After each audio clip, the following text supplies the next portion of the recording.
Licitações e contratos administrativos. Licitação não é um processo judicial, e sim administrativo. Geralmente é um processo eletrônico, público e transmitido pela internet. Objetivos do processo licitatório. 1. Assegurar a seleção da proposta apta a gerar o resultado de contratação mais vantajoso para a administração pública, inclusive no que se refere ao ciclo de vida do objeto.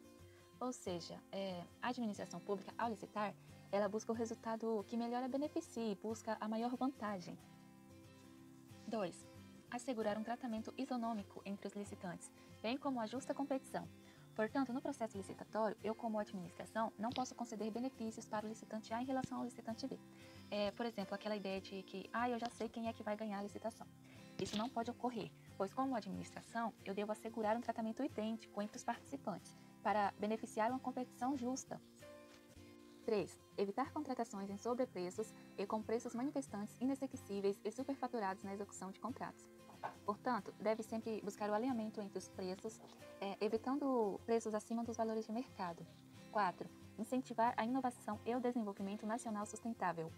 O parágrafo único do artigo 11 da nova Lei de Licitações, que trata da governança das licitações, diz: a alta administração no órgão ou entidade é responsável pela governança das contratações e deve implementar processos e estruturas, inclusive na gestão de risco e controles internos, para avaliar, direcionar e monitorar os processos licitatórios e os respectivos contratos, com o intuito de alcançar os objetivos estabelecidos no caput deste artigo, promover um ambiente íntegro e confiável, assegurar o alinhamento das contratações de planejamento estratégico e as leis orçamentárias e promover eficiência, efetividade e eficácia em suas contratações.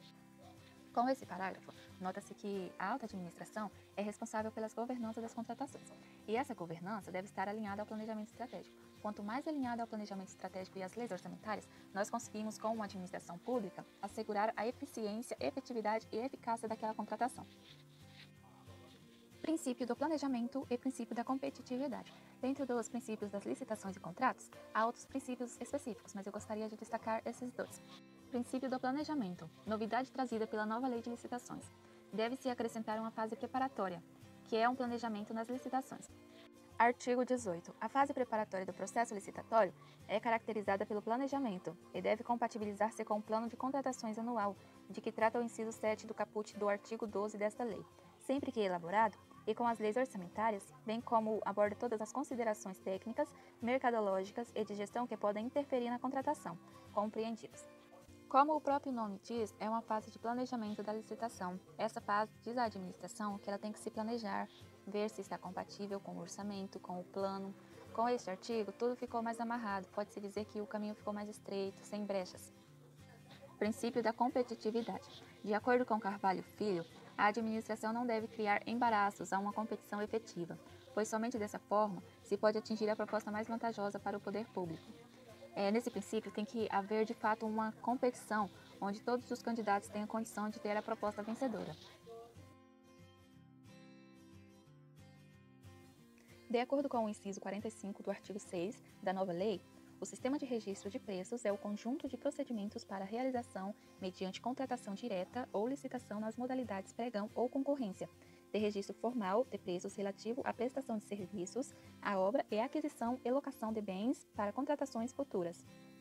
Deste modo, mesmo que realizado o registro de preços, não é certo que o poder público vai celebrar o contrato administrativo. Explicando a licitação para registro de preços, assevera o administrativista Matheus Carvalho. Em algumas situações, o poder público não licita com a finalidade imediata de contratação, mas tão somente para registrar os preços, para o caso de eventual contratação posterior, por exemplo, quando o bem ou o serviço é adquirido com muita frequência. É uma hipótese diferente das demais, pois o registro de preços não obriga a administração a contratar. O sistema de registro de preços é também um procedimento auxiliar da licitação. A nova Lei de Licitações ainda diz que a existência de preços registrados implicará compromisso de fornecimento nas condições estabelecidas, mas não obrigará a administração a contratar, facultada a realização de licitação específica para a aquisição pretendida, desde que devidamente motivada. A licitação carona surge do sistema de registro de preços, e é basicamente quando um órgão não participante pega carona na licitação pronta de outro órgão. Segundo o professor Marçal, nas licitações carona ocorriam inúmeros desvios de verba pública.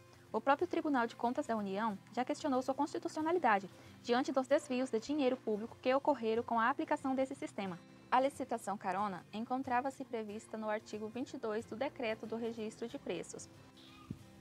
Conforme a nova lei de licitações, a administração precisa participar do sistema de registro de preços, o que impediria a prática da carona. Sendo assim, a nova lei de licitações restringe essas licitações caronas, pois com a obrigatoriedade do planejamento, cada entidade administrativa precisa saber o que vai contratar, devendo contratar o que planejou, prevendo antes de tudo a sua necessidade.